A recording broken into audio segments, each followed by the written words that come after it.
नमस्कार दोस्तों, स्वागत है आपका हमारे एक और नई वीडियो में। दोस्तों, जैसा कि आप लोग जानते हैं कि दिल्ली विधानसभा 2025 के इलेक्शन समाप्त हो चुके हैं और रिजल्ट भी आ चुका है। भारतीय जनता पार्टी 48 सीटें जीतकर बहुमत से सरकार बनाने में सफल रही है और आम आदमी पार्टी को केवल 22 सीटें मिली हैं, जो पिछले 12 साल से दिल्ली सरकार में थी।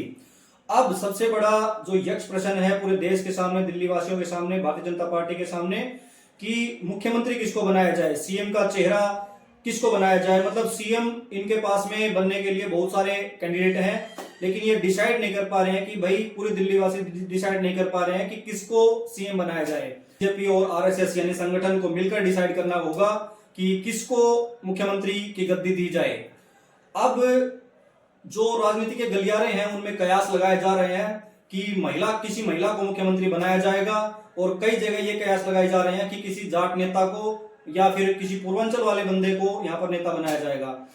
आज मैं आपके सामने कुछ ऐसे चेहरे प्रस्तुत करूंगा जिनमें से संभावित चेहरे जो मुख्यमंत्री बनने लायक हैं, वो 20 तारीख को डिसाइड हो जाएगा कि भाई ये मुख्यमंत्री है और शपथ ग्रहण हो जाएगा।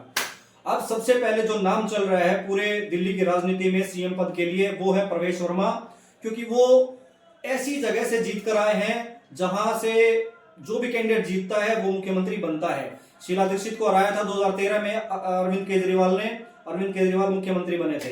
अब उसी सीट से, नई दिल्ली सीट से प्रवेश वर्मा जीते हैं अरविंद केजरीवाल को हराकर। तो हो सकता है कि प्रवेश वर्मा को ही सीएम बनाया जाए यहाँ पर। और वो जाटों के सबसे बड़े नेता हैं पूरी दिल्ली में अगर देखे जाएं। और अगर बीजेपी या संगठन जाता है पूर्वांचल को खुश करने के लिए, ठीक है, पूर्वांचल के जो वोटदारी हैं उनको खुश करने के लिए, तो मनोज तिवारी सबसे बड़ा चेहरा है। पूर्वांचल का सबसे बड़ा चेहरा जो है वो मनोज तिवारी है। और कई जगह ये मतलब चर्चाएं चल रही है कि किसी महिला को मुख्यमंत्री बनाया जाएगा। और अगर संगठन यानी कि आरएसएस किसी महिला को मुख्यमंत्री चुनते हैं तो सबसे बड़ा चेहरा यहां पर निकल के सामने आता है स्मृति ईरानी, जो कि पहले महिला और बाल विकास मंत्रालय को संभाल चुकी हैं, अल्पसंख्यक मंत्रालय को भी संभाल चुकी हैं। तो इसमें कोई दो राय नहीं है कि स्मृति ईरानी को आप मुख्यमंत्री के चेहरे के रूप में देखेंगे आने वाले समय में। और अगर अगले किसी चेहरे की बात करें तो विजेंद्र गुप्ता एक ऐसा बंदा है कि जब आम आदमी पार्टी की लहर हुआ करती थी दिल्ली इलेक्शन में, तो उस समय भी विजेंद्र गुप्ता ने कमल खिलाया था आम आदमी पार्टी की लहर के दौरान भी। तो ये भी सबसे बड़े सीएम पद के जो उम्मीदवार हैं उनमें एक गिने जाते हैं।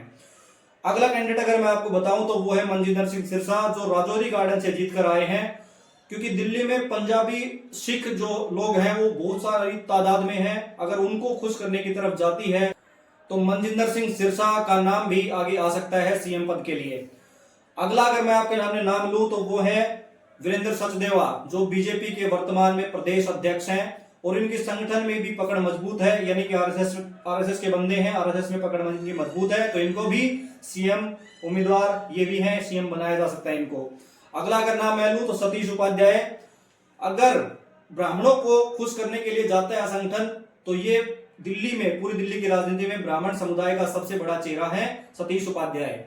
और सबसे ज्यादा अनुभवी अगर मैं किसी कैंडिडेट का नाम लेना चाहूं तो वो है मोहन सिंह बिष्ट। ये 6 बार विधायक रह चुके हैं दिल्ली से, तो इनको भी सीएम पद दिया जा सकता है।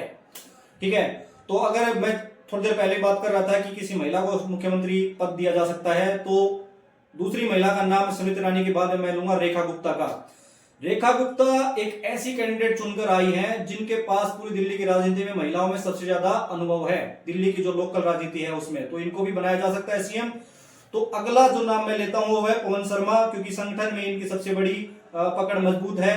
क्योंकि रिकॉर्ड रहा है कि जहां पर भी बीजेपी जीत के आई है वहां पर संगठन का बंदा ही सीएम बना है। राजस्थान को देख लो आप, मध्य प्रदेश को देख लो, हरियाणा को देख लो, संगठन वाला बंदा ही सीएम की कुर्सी पाने में कामयाब रहा है। तो यहां पर भी ये हो सकता है कि भाई पवन शर्मा को सीट मिल जाए, सीएम की कुर्सी मिल जाए।